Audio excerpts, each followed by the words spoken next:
말씀 읽겠습니다. 로마서 16장 25절에서 27절 읽겠습니다.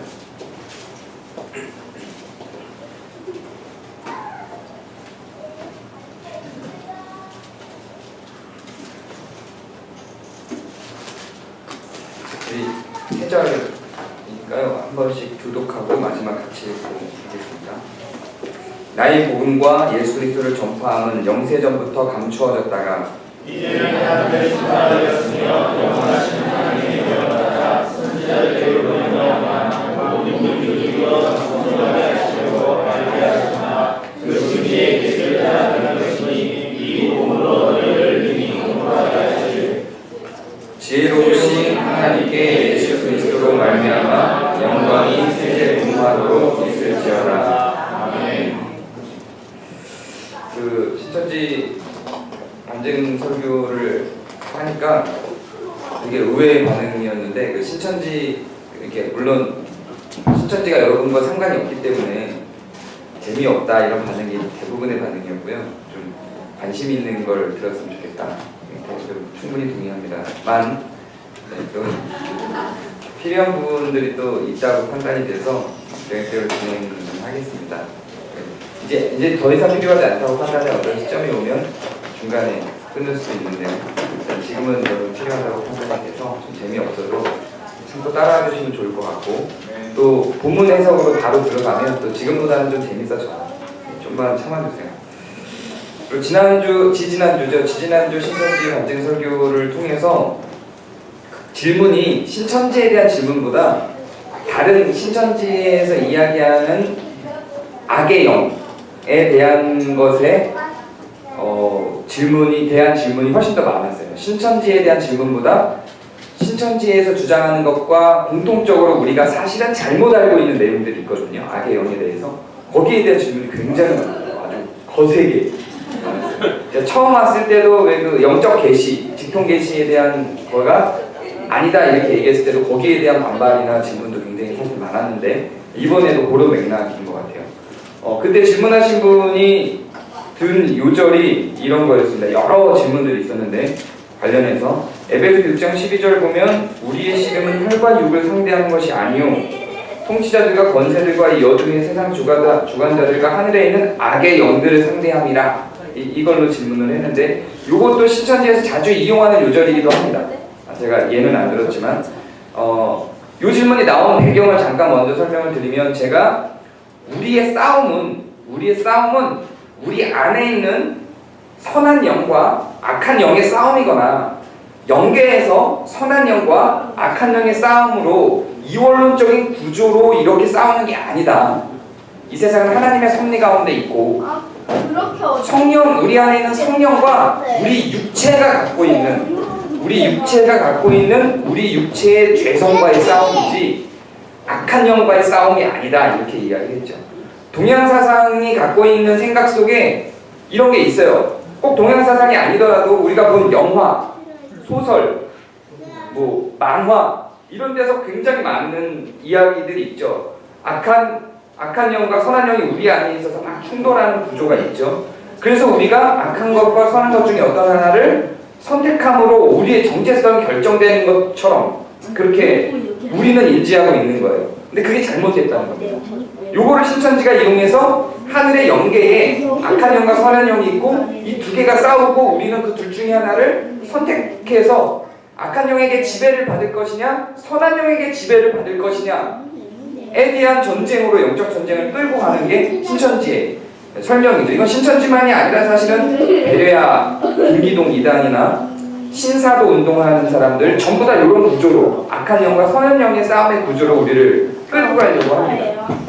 그러나 성경은 그렇게 얘기한 적이 없습니다. 성경은 끊임없이 전에 제가 로마서 말씀으로 지지난주에 설명드린 것처럼 육과 영의 싸움입니다. 성령과 우리의 육체의 소욕의 싸움이에요.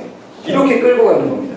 그러면 이건 뭐냐? 지금 우리가 읽은 요절은 뭐냐? 이게 악의 영, 하늘에 있는 악의 영들을 상대한다고 했는데, 그러면 신천지가 얘기하는 것처럼 정말 하늘에 악의 영이 있는 거 아니냐? 이렇게 생각할 수 있죠. 요 요절만 보면. 근데 잘 읽어보면 이렇게 나와요. 우리의 씨름은 혈과 육을 상대하는 것이 아니요 통치자들과 권세들과 어둠의 세상 주관자들과 싸우는 거라고 기록이 되어 있어요. 그걸 악의 영이라고 표현을 합니다. 우리가 우리 안에 악한 영과 선한 영이 있어서 충돌을 일으키는 구조가 아니라 우리가 뭐하고 상대하냐면 통치자들과 권세들과 어둠의 세상 주관자들과 싸우는 겁니다. 이 세상에 만연해 있는 악의 구조들과 싸우는 거예요. 이 세상에 만연해 있는 악의 영들, 즉 불의하고 싸우는 겁니다. 악한 것들과의 전쟁을 이야기하는 거지 우리 안에 악의 영과 선한 영이 있어서 충돌을 일으키는 구조가 아닙니다. 여기 싸우는 대상을 설명하고 있잖아요. 통치자들과 권세들과 어둠의 세상 주관자들. 사탄이 만들어 놓은 이 세상의 모든 구조, 이 세상에 가득한 사탄의 가치, 이런 것들과 우리가 이 모든 불의적인 가치들과 싸우는 것, 이 불의와 싸우는 것을 의미하는 요절이지, 여기서 하늘에 있는 악의 영이라고 했다고 신천지가 주장하는 것처럼 영계 속에 악한 영과 선한 영이 있어서 충돌을 일으키고 있는 구조로 가는 게 아닙니다. 이 요절 속에 제가 읽어드린 에베소서 6장 12절 요절 속에 선한 영과 악의 영의 싸움의 구조로 설명하고 있지 않고 그 악의 영의 정체를 통치자들과 권세들과 어둠의 세상 주관자라고 분명히 밝히고 있습니다.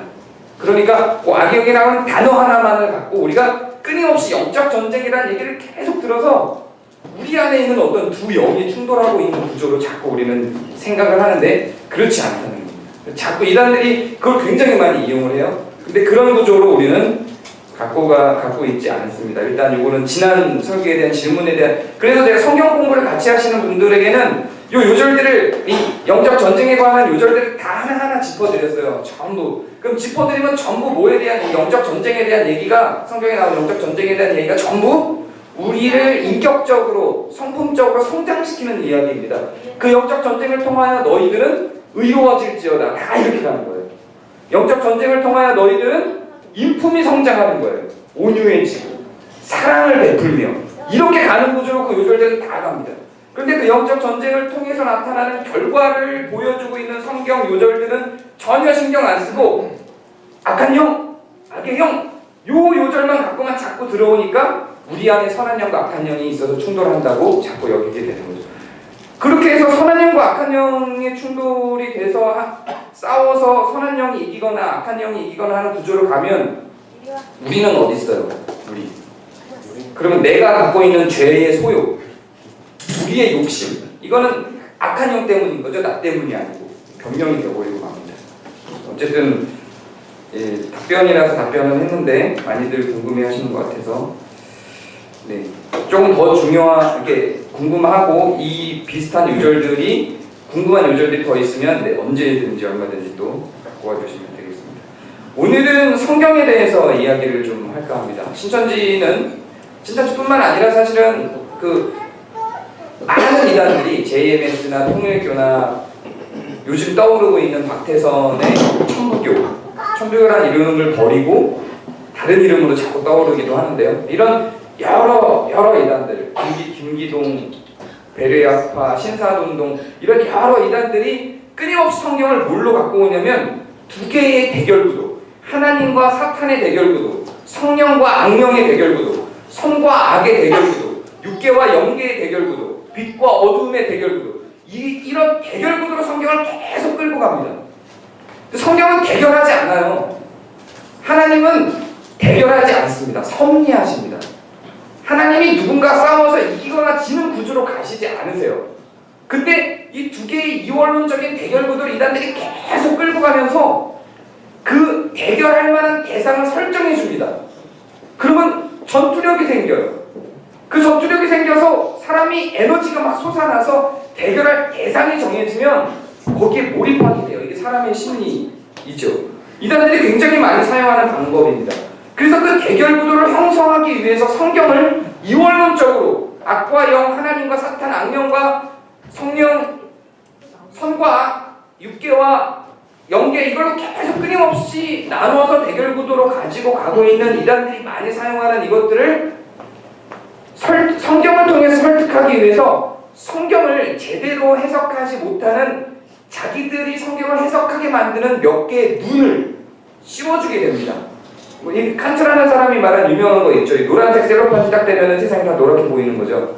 안경이론. 안경을 파랗게 칠하면 세상이 다 파랗게 되는 것처럼 이 이 사물을 객관적으로 보지 않고 한 단계를 거쳐서 보게끔 만드는 작업을 하는데요. 그 작업에 사용되는 성경을 해석하는 몇 가지 방법이 있습니다. 그래서 오늘 그 방법들을 살펴볼 건데, 대표적으로 방법은 비유, 계시, 실상, 짝, 성경의 짝이라는 거 들어보셨죠? 이 네 가지를 주로 사용을 하게 됩니다. 먼저 비유에 대해서 신천지가 어떻게 사용하는지 좀 잠깐 소개를 해드리면, 이런 식으로 비유를 사용합니다. 기본적으로 신천지는 성경이 상당량이 비유로 되어 있다고 이야기합니다. 처음에는 성경 전체가 비유라고 주장을 했는데, 요즘에는 성경 전체가 비유라고 이야기하지 않고 상당한 부분이 비유라고 이야기를 합니다. 근데 이 비유를 잘 사용하면 그 비유를 풀어내는 방법으로 자기네들의 방법만 설명해서 다른 방법으로는 비유를 못 풀게 도식화해버립니다. 이 도식이 머리에 딱 들어오면 성경을 보는 눈이 완전히 달라지는데요. 어떻게 하냐면 이렇게 합니다. 제가 마태복음 13장 34절에 이런 표현이 나와요. 예수께서 이 모든 것을 우리에게 비유로 말씀하시고 비유가 아니면 아무것도 말씀하지 않으셨으니 라는 표현이 마태복음 13장 34절에 나와요. 예수께서 이 모든 것을 우리에게 비유로 말씀하시고 비유가 아니면 아무것도 말씀하지 아니하셨으니 이렇게 나옵니다. 비유가 아니면 아무것도 말씀하지 않았다고 성경에 나오잖아요. 그럼 예수님이 말씀하신 건 다 비유야. 성경에 있잖아. 비유가 아니면 아무것도 말씀하지 않으셨어. 어떻게 해야 되죠? 여기에 대해서. 그러면 진짜 이러네. 성경에 구체적으로 문자로 기록이 돼 있잖아요. 그러니까 눈이 확 떠지는 겁니다. 그런데 잘 보면 이 모든 것을 예수님이 산상수훈을 말씀하실 때였어요. 예수님이 예수님의 여러 가지 비유로 설교를 하시고 그 비유로 하신 설교 뒤에 이 모든 것을 설교하신 이 모든 것을 비유로 말씀하시고 그 앞에 보면 비유를 4개를 계속 드셨거든요. 그 앞에 4개의 비유를 드시고 이 모든 것을 비유로 말씀하시고 비유가 아니고는 말씀하지 아니하셨으니입니다. 성경 전체가 아니고 여기에 해당되는 내용입니다. 그때 하셨던 설교, 이 모든 것, 지칭어가 정확하게 있죠. 이 모든 것, 성경 전체가 아니라 예수님이 그때 하셨던 그 설교, 그거를 비유로 말씀하셨다는 이야기입니다. 성경 전체가 비유라는 이야기가 아니죠. 요것만 이 신천지들이 이야기하는 것을 깨는 여러 가지 방법이 있는데 제일 많이 사용하는 방법이 지칭어를 잘 보는 것, 앞뒤 문맥 파악하는 겁니다. 요것만 잘해도 사실은 안 빠질 수 있어요. 그리고 비유에 대한 개념에 대해서는 이거를 갖고 신천지가 자꾸만 갖고 들어오는데 요 개념만 갖고 있으면 이게 이 모든 것이라는 표현이 앞에 예수님의 설교라는 것을 인지할 수가 있죠. 그리고 그걸 근거로 성경을 다 비유로 파헤치는데요. 어떤 방식으로 비유로 파헤치냐면 이렇게 파헤칩니다. 여러분이 잘 알고 있는 씨 뿌리는 자의 비유가 있죠. 씨 뿌리는 자의 비유. 저하고 명료하게 그분이 신천지다 이렇게 말할 수는 없지만 이 부분을 자꾸 저한테 주장하셨던 분이 실제로 우리 주변에 있었어요. 씨 뿌리는 자의 비유. 여러분이 잘 알고 있는 대로 씨를 뿌렸는데 그 씨가 길가에 뿌려져서 자라지 못했죠. 그리고 돌밭에 뿌려져서 자라지 못했죠. 가시덤불밭에 뿌려져서 자라지 못했죠. 근데 좋은 밭에 뿌려졌을 때 잘 자랐죠. 이게 뭘 의미하는 비유죠? 뭘 의미할까요? 씨는 말씀, 밭은 우리의 마음. 그래서 이미 마음이 강팍한 길바신 사람들은 말씀을 줘도 못 자라는 거예요. 말씀. 막 가시가 있어서 모든 걸 부정적으로 생각하는 사람들은 씨가 뿌려져도 그 가시밭에서는 말씀이 잘 못 자라는 거죠. 근데 이미 마음이 좋은 사람들한테 씨가 뿌려지면 말씀이 잘 자라는 거죠. 이게 일반적인 해석이죠. 틀리지 않아요. 이 해석이 맞아요. 그리고 이 해석은 이 비유를 든 다음에 예수님이 해설을 해줘요. 이 비유를 읽고 씨 뿌리는 비유를 들으라 이렇게 얘기하고 돌밭에 뿌리었다는 것은 말씀을 듣고 즉시 기쁨으로 받되 라고 하면서 예수님이 비유를 드시고 그 비유에 대한 해석을 해주세요. 이게 비유다 라고 말을 해주신다고요. 여기에서 씨는 말씀이라고 하는 이 등식관계가 성립이 됐어요. 그러면 여기에서 예수님이 씨 뿌리는 자의 비유에서 씨는 말씀이라고 등식관계를 성립했기 때문에 나머지 성경에 나오는 모든 씨는 다 말씀입니다. 이게 신천지가 사용하는 방식이에요. 예를 들면 이렇게 되는 겁니다. 예레미야 31장 27절을 가면 이런 게 나와요. 여호와께서 가라사대 보라 내가 사람의 씨와 짐승의 씨를 이스라엘 집과 유다 집에 뿌릴 날이 이르리니 이렇게 나와요. 사람의 씨와 짐승의 씨를 뿌려. 자, 그러면 사람의 씨와 짐승의 씨를 뭘로 해석할까요, 신천지는? 사람이 주는 말씀이 있고, 사람을 위한 말씀이 있고, 사람이 주는 말씀이 있고, 짐승이 주는 말씀이 있습니다. 사람의 말씀과 짐승의 말씀이 있습니다. 지금 너희들이 믿고 있는 건 짐승의 말씀이에요. 내가 사람의 말씀을 줄게. 이렇게 대입을 하는 거죠. 자, 그런데 그 앞에 여호와께서 가라사대 보라가 있어요. 이거 뭐냐면 사람의 씨와 짐승의 씨를 다 누가 줬어요? 여호와께서 줬어요. 그리고 이 사람의 씨와 짐승의 씨를 신천지가 되게 많이 하는 실수인데 그 씨 뿌리는 자의 비유에 나오는 그 씨가 아니라 후손이라는 뜻입니다. 후손. 그래서 이거를 현대인의 성경을 보면 이렇게 나와요. 여호와께서 말씀하신다. 보라, 내가 이스라엘과 유대 땅에 사람과 짐승의 수를 헤아릴 수 없게 많게 하는 날이 올 것이다. 이해가 되나요? 사람의 씨와 짐승의 씨를 뿌린다는 이야기는 실제로 사람이 많아질 거고 짐승도 많아질 거야 이런 얘기예요. 실제로 사람의 후손, 짐승의 새끼? 뭐라 그래야 되죠? 자녀? 후손은 표현이 안 되는데. 네, 그래서 짐승의 자녀들이 많아질 거고 사람의 자녀들도 많아질 거라는 실제로 그런 생육에 관한 이야기를 한 거예요. 그냥. 근데 거기에 씨라는 말이 나오니까 씨 뿌리는 자의 비유에 나온 씨를 대입해서 사람의 말씀과 짐승의 말씀이 있어. 너희들이 어떤 말씀을 들었는지 한번 보여줄까? 이렇게 너희들이 알고 있는 건 짐승의 말씀이야. 이렇게 가지고 가는 거죠.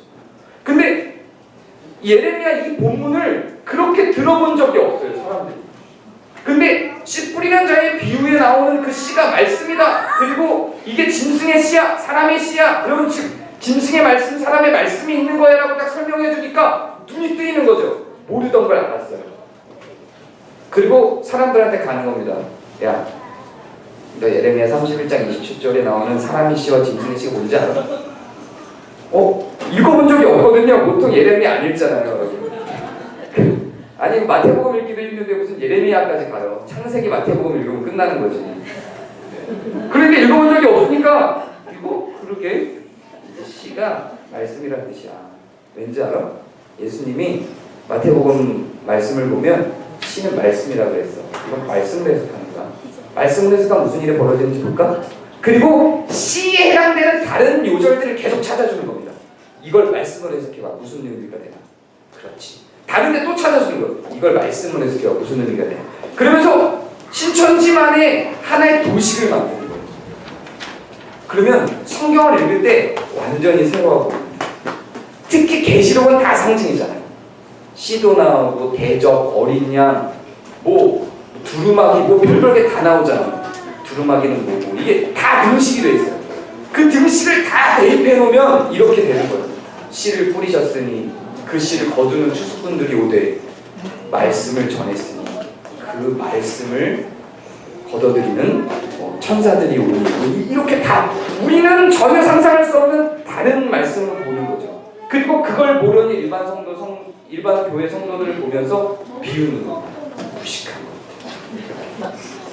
어떤 방법인지 이해가 되시죠? 그래서 이게 신천지의 무서운 게 뭐냐면 그 모든 비유를 도식화해서 씨는 뭐 대적은 뭐 이렇게 다 만들어놔요. 그거를 암기합니다.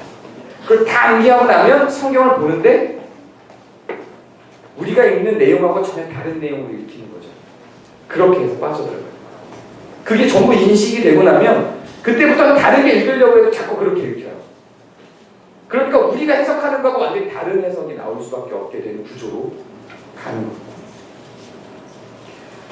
비유는 어떻게 사용하는지 이해가 되셨죠? 이 비유에 대해서는 성경 공부 때도 하나하나 어떤 비유를 걔네가 어떻게 잘못 해석했고 본문으로 들어가면 그 비유가 실제로는 비유가 아니라 어떤 의미인지 이런 것들은 좀 더 공부 때 다시 좀 하기로 할 거고요.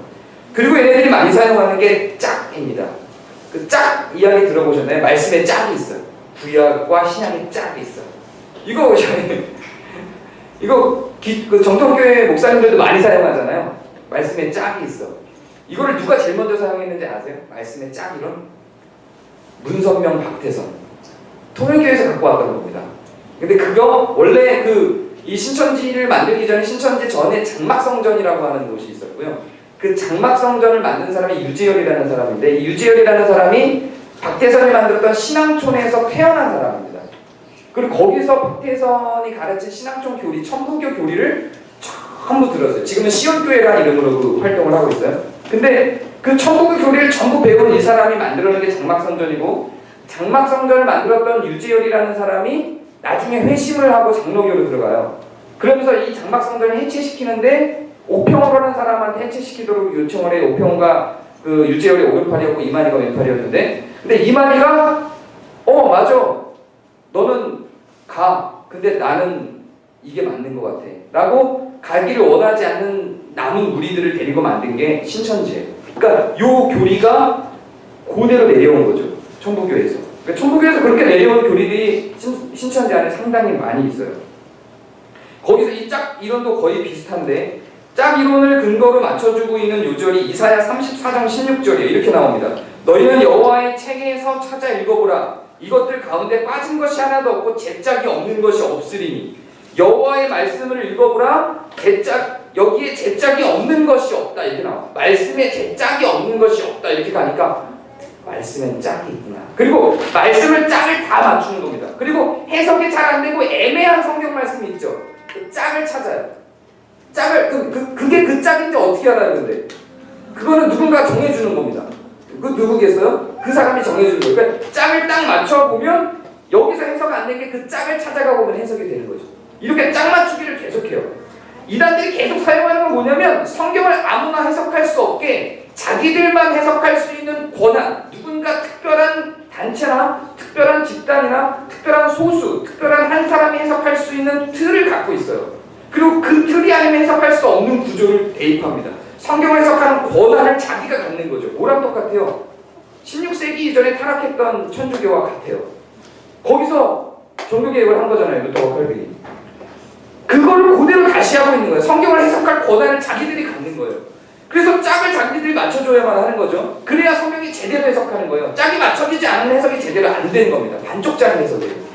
자, 그런데 여기서 읽은 여호와의 책에서 찾아 읽어보라. 제짝이 없는 것이 없으리니라고 할 때 그 앞절을 제가 읽어볼게요. 들짐승 이리와 만나며 수렴소가 그 동류를 부르며 올빼미가 거기서 살면서 쉬는 처소로 삼으며 부엉이가 거기서 깃들이고 알을 낳아 까서 그 그늘에 모으며 솔개들도 각각 제짝과 함께 거기 모이리라. 여기서 말하는 짝이 뭘까? 남녀짝 이거예요. 그냥 앞에 짐승들도 다 제짝이 있다, 짝이 없는 게 없다 이렇게 설명하고 있는 건데 이거를 앞에 거 다 떨궈버리고 이사야 34장 16절만 갖고 제짝이 없는 것이 없으리니 이렇게 이야기를 하니까 앞에 걸 안 읽고 이것만 보니까 그냥 눈이 번쩍 뜨이는 거지. 성경이 다 짝이구나. 성경을 읽을 때는 여러분, 성경은 제가 계속 이야기를 하지만 장르가 있다고요. 문단을 봐야 돼요. 한 요절만 보면 안 됩니다. 우리나라가 정말 죄송한데 저도 내비게이터 훈련을 받았는데 내비게이터가 큰 실수를 했죠. 요절 암송. 문단 암송을 하세요. 암송을 굳이 하시려고 해요. 저는 암송이 큰 의미는 없다고 생각하는데 물론 신앙에 도움은 돼요. 근데 그 한 요절 암송을 하려면 그 전체에 무슨 내용인지 좀 알고 그걸 암송해야 되는데 내 시작은 미약하였으나 네 나중은 창대하리라. 이거 아니에요. 그 앞 내용을 보면 그 말한 사람이 나중에 혼난다고요. 하나님한테. 아닌 건데 그 요절만 갖고 딱 내 마음에 담으니까 이게 나한테 은혜가 돼요. 모든 음식점에 다 붙어있잖아요. 교회백화점을 가도 붙어있고 심지어는 그걸 앞에 딱 대문짝하게 만약에 붙여놓은 교회도 있어요. 하나님한테 혼났는데 그렇게 한 요절만 자꾸 보니까는 이런 것들이 빠지게 되는 거죠.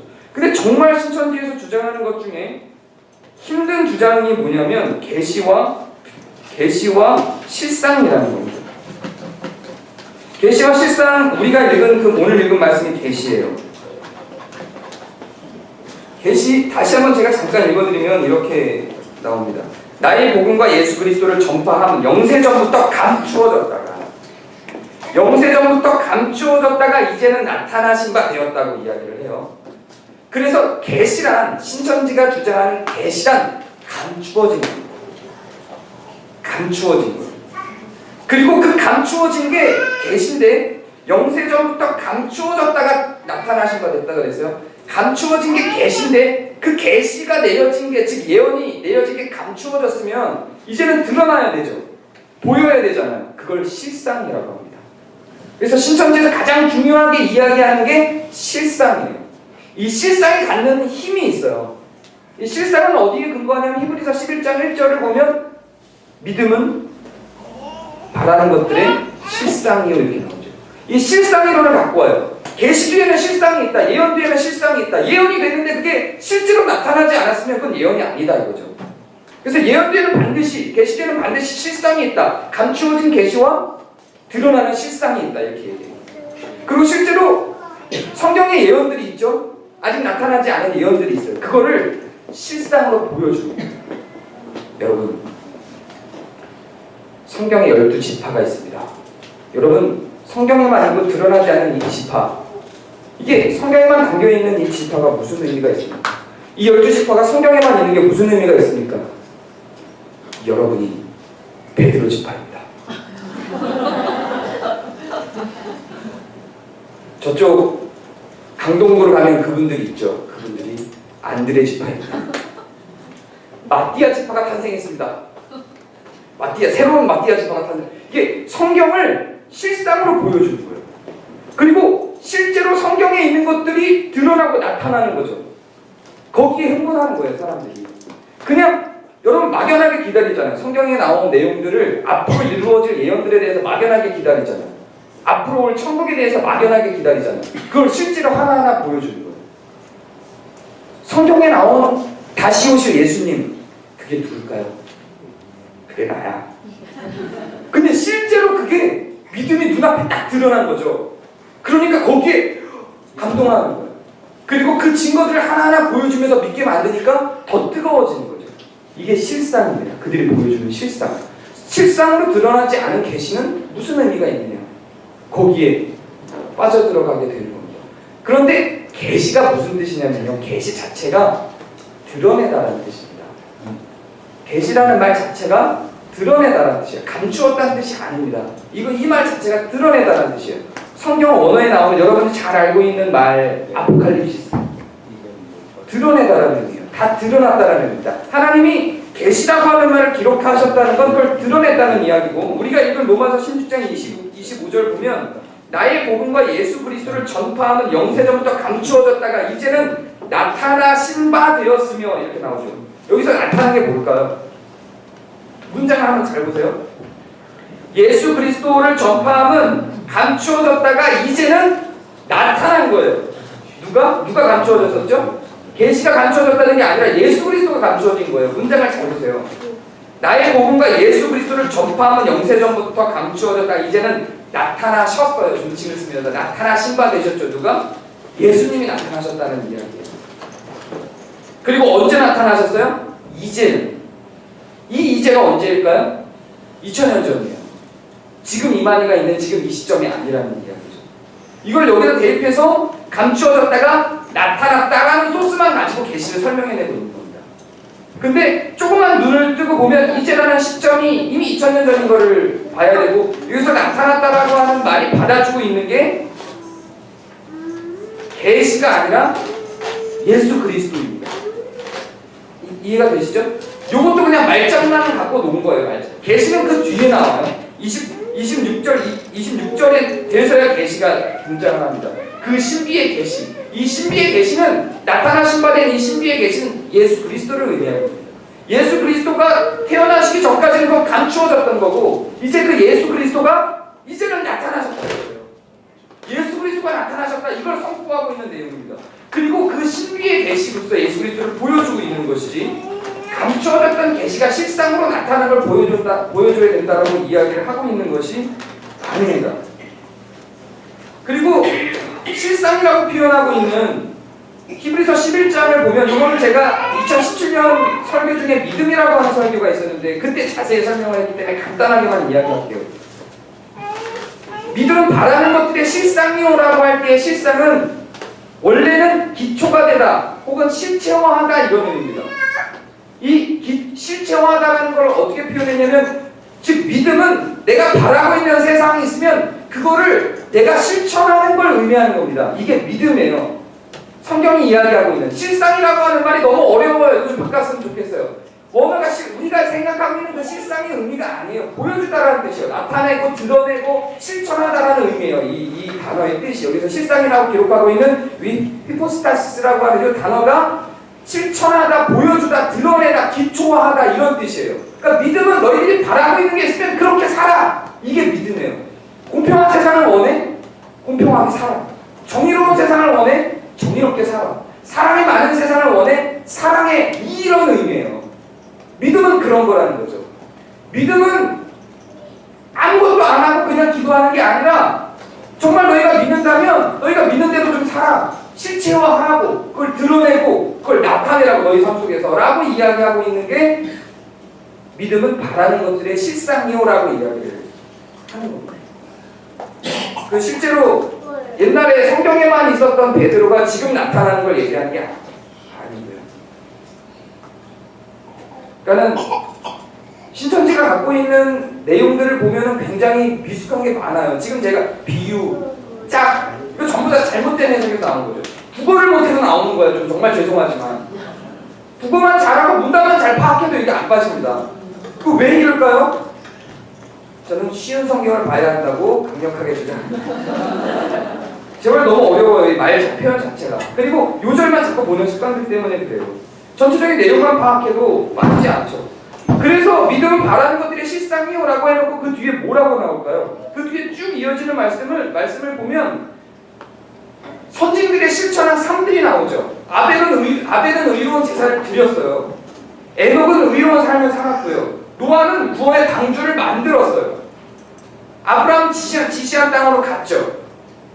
이렇게 그들이 어떻게 자신의 믿음을 삶 속에서 실천적으로 나타내는지를 계속 보여줘요. 그 뒤에 나오는 내용들이. 신천지에서 얘기하는 계시된 감추어졌던 게 드러난 실상으로서 이야기를 하는 것이 아닙니다. 그럼 지금까지 신천지가 이야기하고 있는 성경에 대해서 잘못된 부분들을 하나하나 지적했는데요. 그럼 정말 성경은 뭘까요? 신천지가 전하고 있는 성경이 아니라면 성경은 뭘까요? 신천지는 성경을 어떻게 이야기하고 있습니까? 성경은 계시예요. 신천지에서 얘기하는 성경은 계시일 뿐이에요. 실상을 드러내기 위한 한 과정일 뿐이에요. 그러니까 아무 힘도 없어요. 성경은.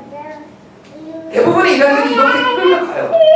이 성경 자체는 실상을 드러내기 위한 도구예요. 진짜 중요한 건 어디냐? 실상이라는 거죠. 진짜 중요한 건 지금 현재 실상, 너희들 눈앞으로 나타난 예수의 영 이만희, 이게 중요하다는 거예요. 이 성경은 이걸 드러내기 위한 과정이었을 뿐이다 이렇게 이야기해요. 많이 들어본 적 있지 않아요? 구약은 신약을 드러내기 위한 과정이었을 뿐이다. 근본주의 신학이에요. 이게. 여기서 나온 것들이에요. 대부분의 인간들이. 그렇지 않습니다. 구약이 얼마나 아름답고 얼마나 오묘한 말씀인데요. 그 안에 하나님이 얼마나 굉장한 정신과 사랑이 들어가 있는데요. 그거는 신약을 보여줘서 예수 그리스도가 등장하기 위해서 다리를 놨던 그런 예언에 불과한 책들이다. 의미 없다. 신약만 보면 된다. 이렇게 얘기했던 근본주의 신학을 그대로 신천지가 사용해서 성경은 이만희가 드러나는 실상 이만희가 드러나게 하기 위한 예언의 과정이었을 뿐이다. 감추어진 계시였을 뿐이다라고 이야기를 하는 겁니다. 근데 성경에 대해서 어떻게 이야기를 하고 있는지 볼까요? 요한복음 20장 31절을 보면 오직 이것을 기록함으로 너희로 예수께서 하나님의 아들 그리스도이심을 믿게 하려 하며 이것을 기록함은 예수 그리스도가 하나님의 아들이요 그리스도이심을 믿게 하려 하고 또 그 이름을 힘입어 생명을 얻게 하려 합니다. 너희가 성경을 쓴 이유는 너희가 생명을 얻게 하려 합니다. 그리고 디모데후서 3장 16절 17절을 보면 모든 성경은 하나님의 감동으로 된 것으로 교훈과 책망과 바르게 함과 의로 교육하기에 유익하니 이는 하나님의 사람으로 온전하게 하며 모든 선한 일을 행할 능력을 갖추게 하려 합니다. 이게 성경의 목적이에요. 이만희가 드러나거나 예수 그리스도가 실존적으로 드러나기 전까지는 아무짝에도 쓸모없는 그냥 계시나 예언일 뿐인 게 아니라 이게 우리의 삶을 인도하는 지침이 되기도 한다는 이야기예요. 그렇다고 예수 그리스도를 밝혀낸 그 예언이 의미 없다는 게 아니에요. 그건 굉장한 의미죠. 그게 핵심 주제죠.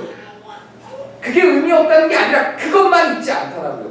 오히려 그걸 통해서 성경이 도달하는 지점은 그걸 통해서 모든 선한 일을 행할 능력을 갖추게 하려 함이라고요, 여러분.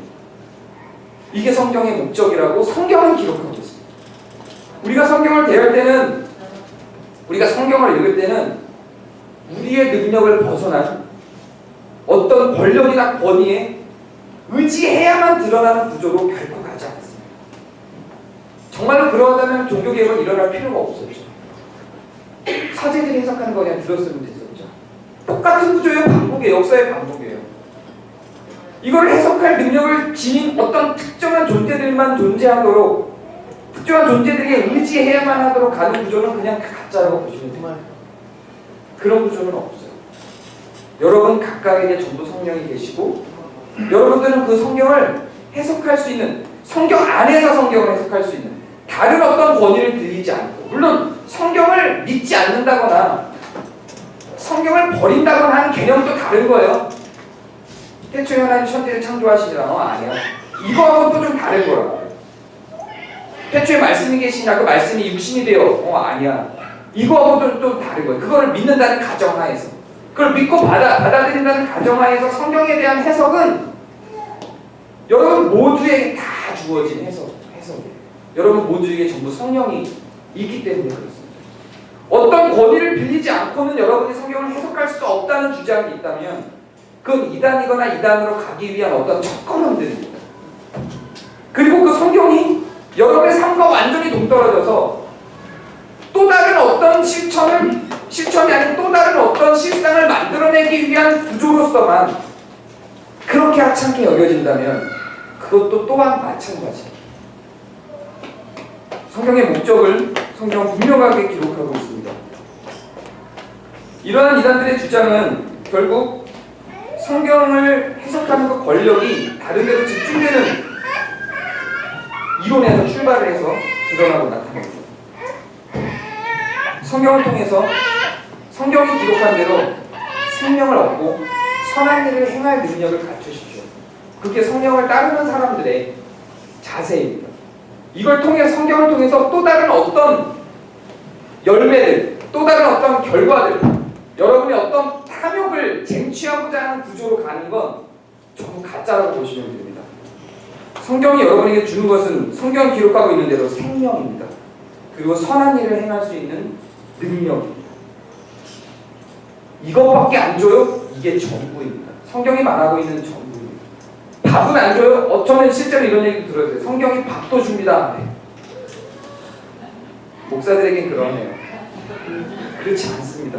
성경은 그렇게 기록한 적이 없어요. 성경으로 그 안에 기록되지 않은 다른 탐욕을 향해서 여러분의 눈을 돌리지 마시기 바랍니다. 제가 기도하겠습니다.